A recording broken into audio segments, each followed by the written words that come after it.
उत्तर प्रदेश में चल रही सियासी हलचल की बात दिल्ली तक पहुंचती दिखाई दे रही है और खबर है कि शाम तक इस पर एक बड़ा फैसला भी आ सकता है। और इस बीच आरएलडी के जयंत चौधरी ने चौंकाने वाला बयान दिया है।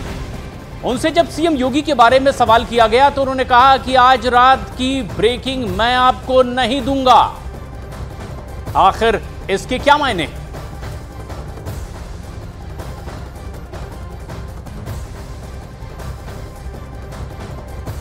ये है कि जैसे परिवार में थोड़ा बहुत आपस में बातचीत और संवाद होता है, खुला संवाद, वह लोकतंत्र का सिद्धांत है। अब उस खुले संवाद पे आप जो है अलग मायने निकालते हो, वो गलत है। ऐसी कोई बात नहीं, आप मसाला लगाओ, कुछ नहीं है। परिवार की तरह हम लोग काम कर रहे हैं। उत्तर प्रदेश की सियासत में आए भूचाल के बीच यूपी के डिप्टी सीएम केशव प्रसाद मौर्य ने सोशल मीडिया प्लेटफॉर्म एक्स पर पोस्ट किया है। समाजवादी पार्टी के मुखिया अखिलेश यादव पर हमला उन्होंने बोला है। उन्होंने अखिलेश यादव को कांग्रेस का मोहरा बता दिया और कहा कि 2027 में अपनी हार को देखते वो अनाप शनाप बयानबाजी कर रहे हैं।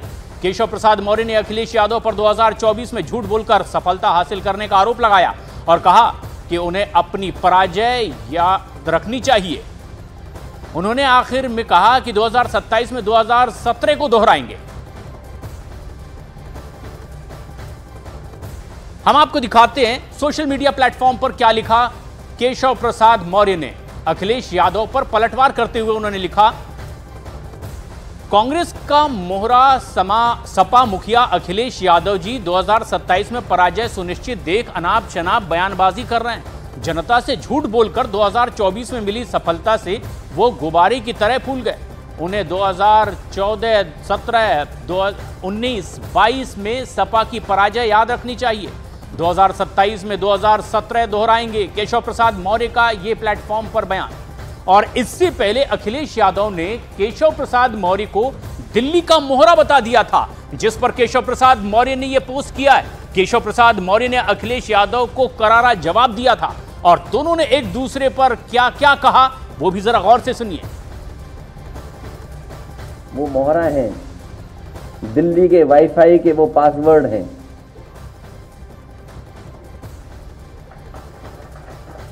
ये नई तरह की टेक्नोलॉजी, तो टेक्नोलॉजी के हिसाब से बोलना पड़ रहा है। आप समझ गए हो कौन मोहरा है? सुनने में आया कि मौर्य जी मोहरा हैं, दिल्ली के वाईफाई के पासवर्ड हैं। अगर दिल्ली वाले किसी से मिलते हैं तो लखनऊ वाले भी मिल रहे हैं किसी से। श्री अखिलेश यादव जी पिछड़ों के, दलितों के सदा विरोधी रहे हैं और वह स्वयं कांग्रेस पार्टी की मोहरा है। तो इस तरह उत्तर प्रदेश में सियासी उठापटक के बीच विपक्ष जहां एनडीए सरकार पर तंज कस रहा है, तो वहीं एनडीए सरकार विपक्ष पर पलटवार करते हुए ये सब कुछ अब जाहिर हो रहा है यूपी की सियासत में। दिल्ली लखनऊ, लखनऊ दिल्ली के इंजन आपस में टकरा रहे हैं, वो किसी से भी छुपा हुआ नहीं है। उत्तर प्रदेश की जनता वो परेशान है। उत्तर प्रदेश की कानून व्यवस्था को लेके, बेरोजगारी को लेके, यहाँ पे किसानों की समस्याएं हैं। और भारतीय जनता पार्टी जब से लोकसभा चुनाव में उत्तर प्रदेश में हारी है भाजपा, उनकी करारी शिकस्त हुई है। वो जो झगड़ा था वो सतह पे आ गया है। तो समाजवादी पार्टी को सोचना चाहिए कि समाजवादी पार्टी कहीं कांग्रेस की वाईफाई तो नहीं बन रही है, क्योंकि कांग्रेस को नीतियों के खिलाफ समाजवादी पार्टी का जन्म हुआ था और 30 सालों की कड़ी मेहनत के बाद समाजवादी पार्टी ने हम लोगों के जैसे लोगों के सहयोग से यह कांग्रेस विरोधी नीतियों के नाते उसको समाज विरोधी या तो पिछड़ों शोषितों के विरोध में रहने की वजह से कांग्रेस को उत्तर प्रदेश से हटाने में कामयाबी मिली थी। लेकिन आज के दिन में अब मुलायम सिंह है नहीं, अब वाईफाई बन गई समाजवादी पार्टी और कितना अपना हरा भरा खेती कांग्रेस से कटवाना चाहती है वो समाजवादी पार्टी के ऊपर है। आप हमेशा अपने ऊपर विचार करना कम से। ये खेल प्रधानमंत्री नरेंद्र मोदी का है योगी सरकार के खिलाफ। आप लोग क्यों नहीं समझ रहे? ये कतई कोई ऐसी बात नहीं है कि जिसमें योगी आदित्यनाथ के खिलाफ वो दोनों उप मुख्यमंत्री हैं जिसका जिक्र आप कर रहे हैं। उनको जो निर्देश दिया जाता है ऊपर से वो अपना खेल करते हैं। और आपने देखा होगा केजरीवाल साहब पहले ही बोल के गए थे कि 2 महीने के अंदर योगी आदित्यनाथ जी को हटा दिया जाएगा मोदी सरकार के द्वारा। वही प्रयास शुरू हो गया। तो उधर कभी अखिलेश सरकार में साथी रहे और मौजूदा वक्त में योगी सरकार में साथी एसबीएसपी ने के अरविंद राजभर ने अखिलेश यादव के मोहरे वाले बयान पर पलटवार किया है। कहा है कि दरअसल वो सीएम बनने के लिए छटपटा रहे हैं। माननीय प्रधानमंत्री जी के द्वारा या फिर भारत सरकार के द्वारा जो भी योजनाएं चलाई जा रही हैं, हर योजना पर ऑब्जेक्शन है। वो अपने गिरेबान में झाँक करके स्वतः देखें विपक्ष के लोग कि जब वो थे तो उन्होंने क्या किया। आज उनके ही किए कराए को जब जनता ने खारिज किया, तब जाकर के तीसरी बार प्रधानमंत्री नरेंद्र मोदी जी तीसरी बार शपथ लिए हैं। इतने अपने अपने दावों के बीच उत्तर प्रदेश की राजनीति पिछले कुछ हफ्तों से लगातार चर्चा का विषय बनी हुई है और राज्य के मुख्यमंत्री योगी आदित्यनाथ और उप मुख्यमंत्री केशव प्रसाद मौर्य के बीच मनमुटाव की खबरें भी आ रही है। इस बीच योगी आदित्यनाथ, केशव प्रसाद मौर्य और यूपी के दूसरे डिप्टी सीएम ब्रजेश पाठक दिल्ली में मौजूद हैं। यूपी सदन में कल बीजेपी के राष्ट्रीय संगठन महामंत्री बीएल संतोष ने सीएम योगी आदित्यनाथ से मुलाकात की। काफी देर तक दोनों नेताओं के बीच बातचीत भी हुई।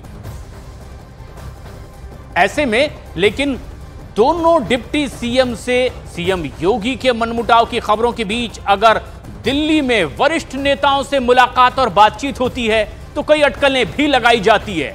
वहीं बीजेपी का दावा कि सब कुछ सामान्य है, लेकिन विरोधी इस तरह की घटनाओं को देख करके, बयानों को सुन करके लगातार बीजेपी पर हमलावर हैं और कई सवाल भी खड़े कर रहे हैं।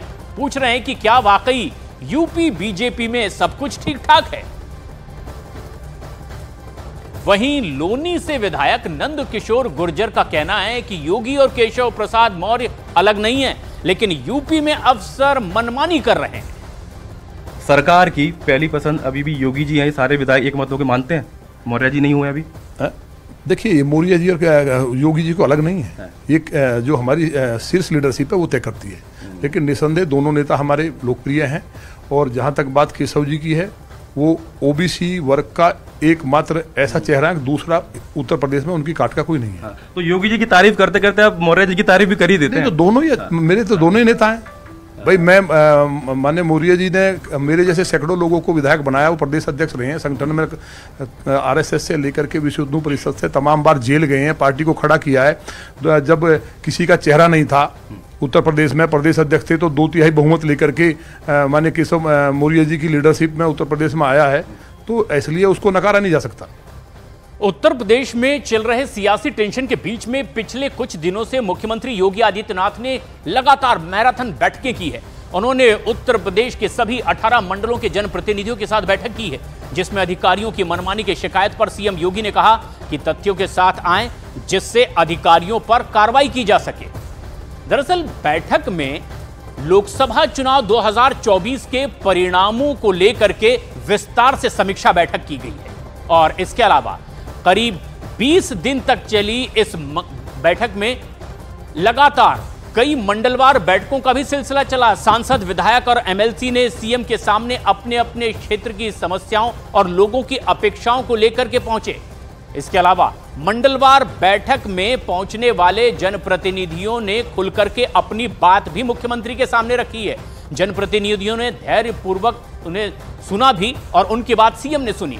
उनकी अपेक्षाओं को ध्यान में रखते हुए अधिकारियों को निर्देशित किया गया कि हर क्षेत्र के लिए क्षेत्रीय विकास की नई रणनीति तैयार की जाए। जनप्रतिनिधियों की अधिकारियों को लेकर के शिकायत पर भी सीएम ने कार्रवाई करने की बात कही है। साथ ही साथ सीएम योगी ने सभी जनप्रतिनिधियों को यह भी कहा है कि शासन के लोक कल्याणकारी काम को धरातल पर उतारें। कोई भी अधिकारी हीला हवाला करे तो उसकी लिखित शिकायत सबूतों के साथ करें, कार्रवाई निश्चित की जाएगी। इसके अलावा मुख्यमंत्री ने विस्तार से सभी की बातें सुनने के बाद आगामी 2027 की विधानसभा चुनाव को लेकर के जीत का मंत्र भी इन्हें दिया है।